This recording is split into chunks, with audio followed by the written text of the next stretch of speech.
유치권이라는 것은 등기되는 권리는 아니고요. 그 요건을 갖추면 당연히 성립하는 권리로 봅니다. 예를 들어 볼게요. 제가요, 시계를 하나 갖고 있습니다. 손목시계. 손목시계를 하나 갖고 있는데 뭐 중고 가격으로 좀 차던 거니까요. 시가가 한 10만 원 정도 된다고 볼게요. 10만 원 정도. 근데 이게 고장이 났습니다. 그래서 수리공한테 가서 물어봤더니 시계 수리공이 이거 고치는데 한 3만 원 정도 나올 것 같은데요 라고 얘기를 합니다. 그렇다고 한다면 그 시계의 가치는 얼마로 보는 게 맞죠? 7만 원으로 보는 게 맞죠.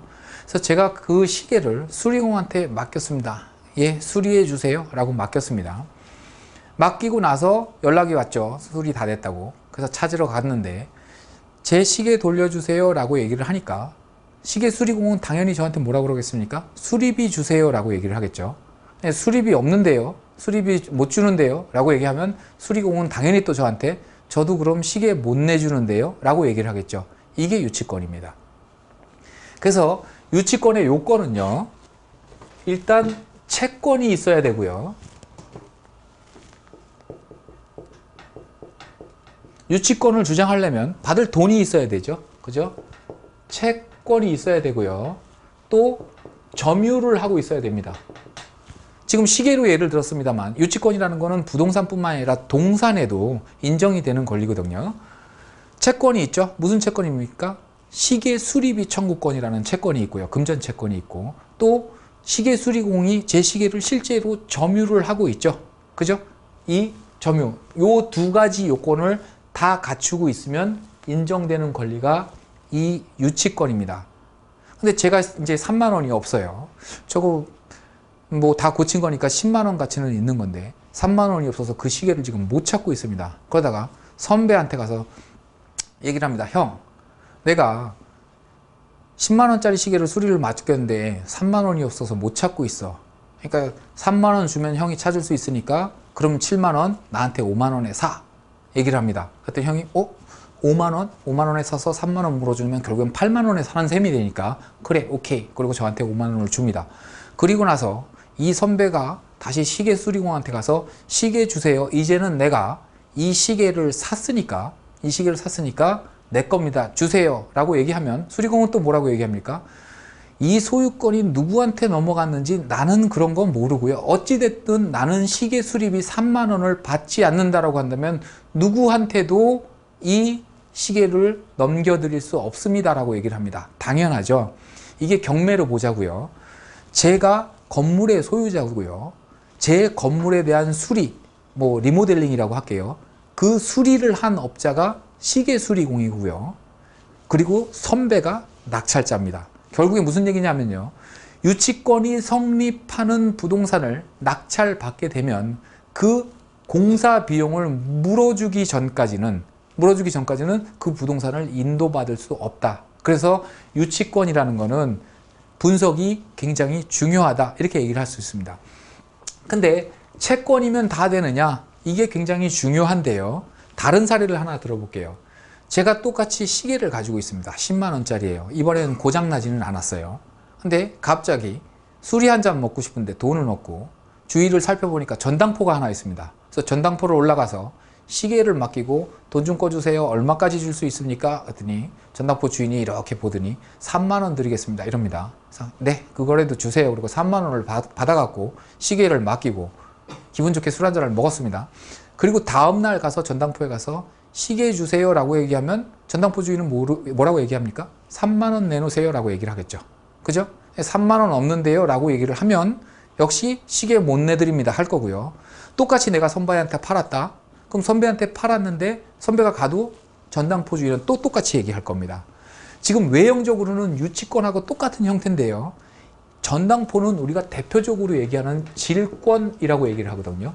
그건 유치권이 아니라, 시계 수리공이 시계를 쥐고 안 내줄 수 있는 권리는 유치권이라고 얘기를 하는데, 전당포 주인이 시계를 쥐고 안 내줄 수 있는 권리는 질권이라고 얘기를 합니다. 이 두 개의 차이는 뭘까요? 그 차이가 여기에 있는 겁니다. 채권에. 유치권의 피담보 채권이 될 수 있는 채권은요, 좀 용어가 애매하긴 합니다. 그 물건에 관하여 발생된 채권이라고 얘기를 합니다. 그 물건에 관하여 발생된 채권, 판례에서는 결련성이라고 표현을 하는데요. 유치권, 시계수리공은 그 시계를, 유치권의 목적이 되는 그 시계를 수리함으로 인해서 발생된 채권이죠. 그죠? 그래서 결련성이 인정된다라고 얘기를 하는 거고요. 질권, 전당포 주인이 갖고 있는 그 3만 원이라는 청구권은요, 그 시계 때문에 발생한 건 아니죠. 시계로 인해서 발생된 건 아니죠. 돈 꿔주면서 담보로 잡았을 뿐이지 이 시계와 직접적인 어떤 그 결련성은 없는 채권인 거죠. 이럴 때는 유치권이 인정이 안 되고 질권이라고 얘기를 하는 겁니다. 요게 좀 애매하기는 해요. 그 물건에 관하여. 상식적으로 우리가 생각을 하면 주택을 임차했습니다. 임차 보증금 냈죠. 그리고 나서 경매됐는데 대항력이 없고 확정일자도 좀 후순위로 받아가지고 경매 절차에서 배당을 다 못 받았습니다. 그랬을 때 임차인이 그 주택에 대하여 임차 보증금이라는 채권을 갖고 유치권을 주장할 수 있느냐?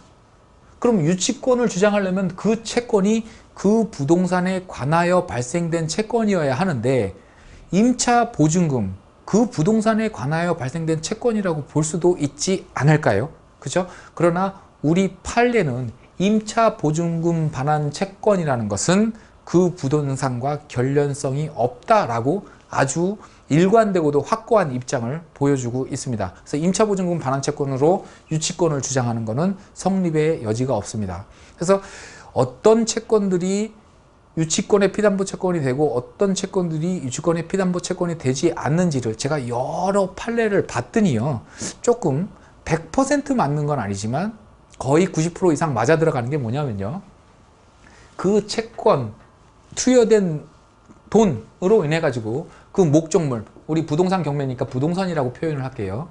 부동산의 뭐가 가치가 증가된 경우는 유치권의 피담보 채권으로 인정이 되고요. 그렇지 않은 경우는 인정이 안 되더라고요. 물론 법률적인 구분 방법은 아닙니다. 시험 나오면 이렇게 쓰시면 틀려요.